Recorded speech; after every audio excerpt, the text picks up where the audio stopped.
Yeah, that's the cardinal sin, having to use a customer's tool.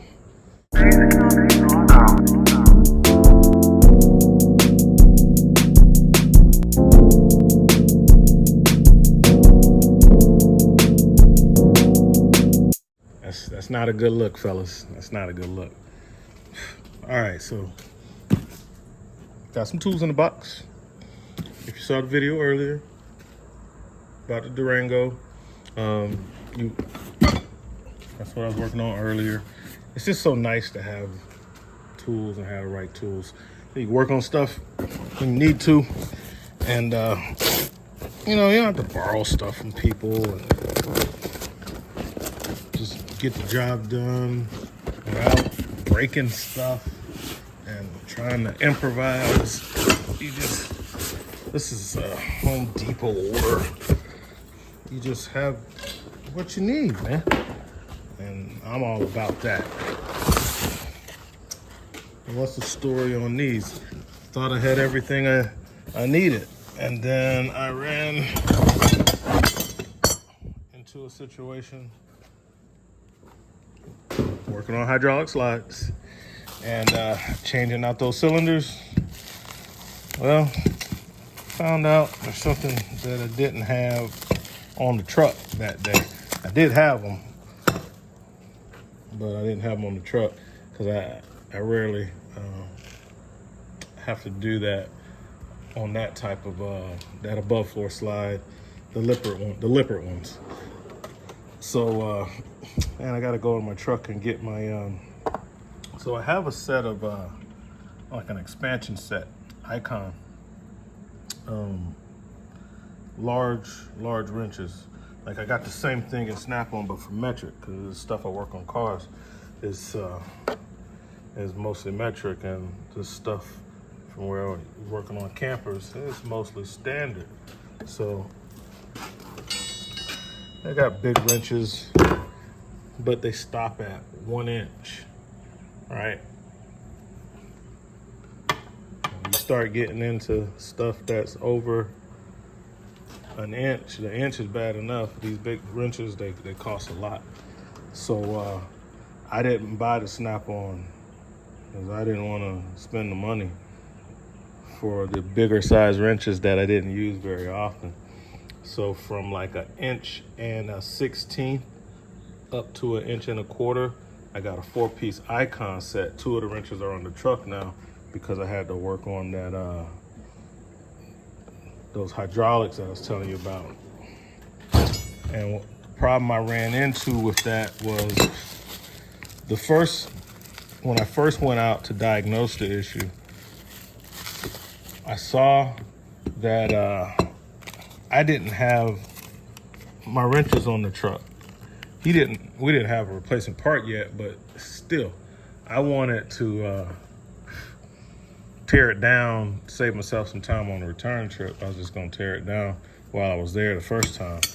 And now I have adjustable wrenches, and that's what I ended up using. I use adjustable wrenches. The customer had some tools, but I don't like using customers' tools. That's not professional. But what I had was, and that's the reason why I didn't worry about carrying the big wrenches on the truck, is because I know I have like a wide assortment of adjustable wrenches. Most of them are Snap-on. I think I got like 6 of them, from the very small ones to the big ones that's about like this size, but in the Snap-on. My Huskies are good too, but this part of it, this mechanism, I don't like that shake you hear. I don't like that. See, my Snap-ons don't do that.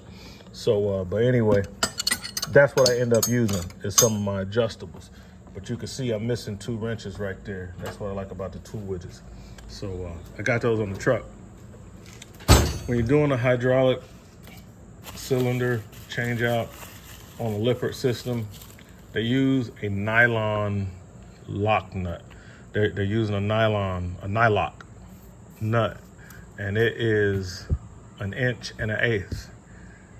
And as you know, those nylon nuts, it's not like you just crack the torque on them and then you just spin them off, you know, they're torqued on the whole way because of the nylon. So it took a long time to keep repositioning the wrench. So I wanted to get some ratcheting wrenches. It's like, oh man, I'm never gonna get in this position again. I'll get some ratcheting wrenches so that I can be in tight quarters and just keep moving that baby and ratcheting it and get that nylon nut out. But I went ahead and bought some other sizes too, just in case, because some of the nuts, like the jam nuts, I believe they're like a 1/16.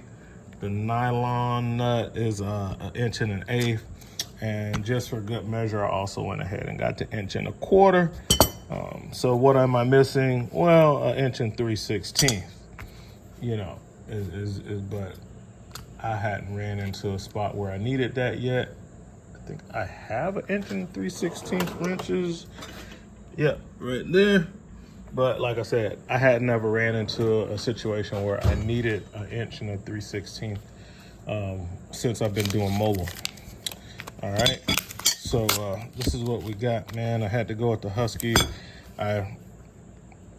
Most people don't make these size wrenches and ratcheting wrenches. I looked around, didn't see it. At the end of the day, I came back and Husky made them and Home Depot had them.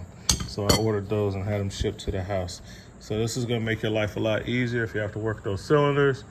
The other reason that you need this, even in the other size, like the 1 1/16. I had one Lippert hydraulic cylinder, and the threads were galled up. And woof, you're talking about taking a long time with an adjustable wrench. And I said, that's never gonna happen to me again. I'm gonna buy the tool that I need to where if I run into nylox or galled up threads on that hydraulic cylinder shaft, I'm gonna be able to get it off. You know, because you have to reuse nuts. The new cylinder does not come with new nuts. You have to reuse the old ones. So yeah, this is gonna make it a lot easier. I'm sure the tooth count is really low, but I don't care. Feels pretty good though. But the size of this, you know, and this is just, these are gonna be nut runners. You know, I can use an open end, but mainly got these for the ratcheting box end. And the open end is nice too, especially the backup wrench. So yeah, we got these. What else did I get? I also got, in the box, so I'm missing socket. It was the 3/4, so I ordered a Westward. Zorro had Westward stuff on sale, like 15% off. And I noticed that Harbor Freight sells individual sockets now. So, in like the regular, like the Pittsburgh and stuff like that. I was talking to some of my manager buddies out there, and they've been fighting it for a while to not get that because they say because of the theft. People steal them. They just, it's such a high theft item. Somebody needs a single socket. It's kind of hard to steal a big complete set, but they do it. But a single socket that you need, you're working on something, people go in there and they just steal them. So that's unfortunate. But yeah, so I had already ordered the socket from Zorro with my relay tester kit. So yeah, otherwise I would have bought it from Harbor Freight because that's where I bought the initial set from back in the day. But yeah, guys, this is what we got. Keep you updated with what we got going on. Get the rest of these videos out for you. Catch you later. RV Tech Pro out.